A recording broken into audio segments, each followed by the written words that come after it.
Hey guys, it's Danny. Now, a couple weeks back, I shared a video with 4 different chia pudding recipes, and you guys seemed to really enjoy that. So I thought it would be fun to come back and share 4 more recipes, but this time, instead of focusing on breakfast, we are gonna turn them into dessert. So I'm gonna be showing you how to make a pumpkin pie chia pudding, a banana cream pie chia pudding, a chocolate cream pie chia pudding, and finally, a coconut cream pie chia pudding. So clearly the theme is pie. So can I please get a big thumbs up if you enjoy pie as much as I do? Now, the main difference between a chia pudding that I would make for breakfast and a chia pudding that I would make for dessert is the milk that I use and the toppings that I choose. When I'm having a dessert, I like to use the full-fat coconut milk because it is very rich and creamy and decadent, which just so happens to be the way I enjoy my desserts. But you could also do something like a full-fat organic cow's milk if that is more your speed. Basically, the name of the game is to use something that's going to give you that rich texture. Now, I'm gonna be making single servings for each of these recipes, but by all means, feel free to scale them up if you're gonna be serving more, if you wanted to meal prep them and have them ready for the week. And my last and final tip before we get started, make sure if you're using canned coconut milk like I am, that you mix it really well. You can do this by just shaking the can vigorously, or you can just pour it into a blender and give it a whirl so that it's all well incorporated before you get started.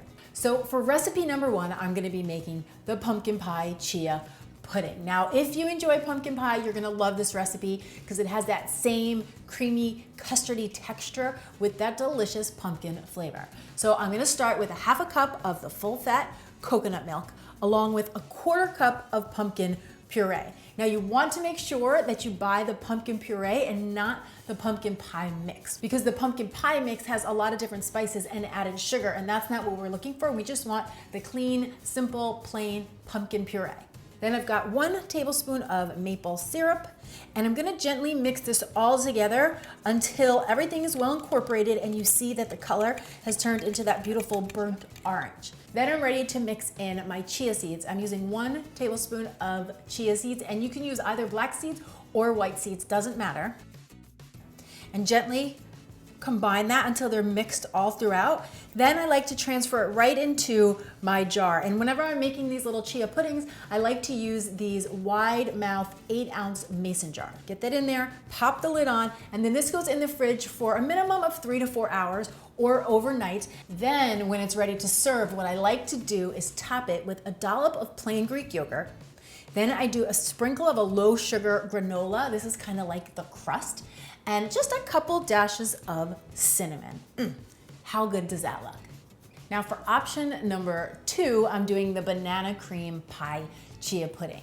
This one, we're starting exactly the same. So I've got a half a cup of coconut milk, and to that I am adding 1 tablespoon of the maple syrup, and then a 1/4 cup of mashed banana. Now with the banana, the riper the better. So you want your banana to be as brown as possible, because the browner the banana, the sweeter it is. Mix that all together, and once you've got it all incorporated, you're gonna add in 1 tablespoon of the chia seeds. Give it one more mix to fold those through, and then transfer this into your mason jar, pop on the lid, and into the fridge it goes. When I'm ready to eat this one, I love to top it with a few extra slices of banana and just a light dusting of cocoa powder. I find this one doesn't even need any cream on top because the bananas in the pudding get really creamy and custard-like. Now for my 3rd combo, we're doing the chocolate cream pie chia pudding. This one is probably my favorite. So again, we're starting with a half a cup of that full-fat coconut milk, and then to that I'm adding 1 tablespoon of unsweetened cocoa powder, along with a tablespoon of maple syrup to sweeten it up. And then we're just gonna gently mix this together. And you just wanna make sure you get all the clumps and that all the chocolate is broken down. And then I'll add in 2 tablespoons of chia seeds. For the other 3 recipes, you'll see I'm only using 1 tablespoon, but for this recipe, it needs that little bit of extra thickness, so I do the 2 tablespoons.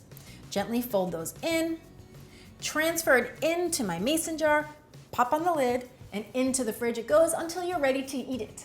Now, when it comes to topping this one, what I love to do is you can do another little dollop of the Greek yogurt, or if you prefer, a little squish of real whipped cream. Then I like to crumble a graham cracker over the top because whenever I have chocolate cream pie, I always think of a graham cracker crust. And then if you want a little pop of color, you could do some fresh raspberries or some fresh strawberries. This is definitely a family favorite. And for our fourth and final flavor combo, we are doing the coconut cream pie chia pudding. So we've got the half a cup of that full fat coconut milk going into my cup here. And to that, I'm adding 2 tablespoons of toasted coconut. Now I buy my coconut already toasted, but you could certainly toast some up yourself right in a pan on the stove, or just use some plain unsweetened shredded coconut. All 3 will work perfectly fine. Then I've got a tablespoon of the maple syrup, and I'm gonna mix all of those together until they're well incorporated and finish it with a tablespoon of the chia seeds. Fold them in and transfer this into our mason jar. You know the routine, guys. Into the fridge a minimum of 4 hours, and when you are ready to eat it, top it with whatever floats your boat. Here's what floats mine: a little extra shredded coconut and just a couple of blueberries for a pop of flavor and color. So now I want to hear from you guys. What team are you on? Coconut, pumpkin, banana, or chocolate? Come on down to the comments below and let me know. And if you haven't already, please take a moment to subscribe to the channel, give us a big thumbs up, and share this with anyone else you know who's trying to make healthy eating easy. Thank you guys so much for watching. I'm Danny Spees, and I will see you back here next time with some more clean and deliciousness. Cheers. Hey guys, it's Danny. Booyah! I shared a video with four, how big are these little suckers? You could even do a little bit. Fourth and final, 1, 2, 3. And for our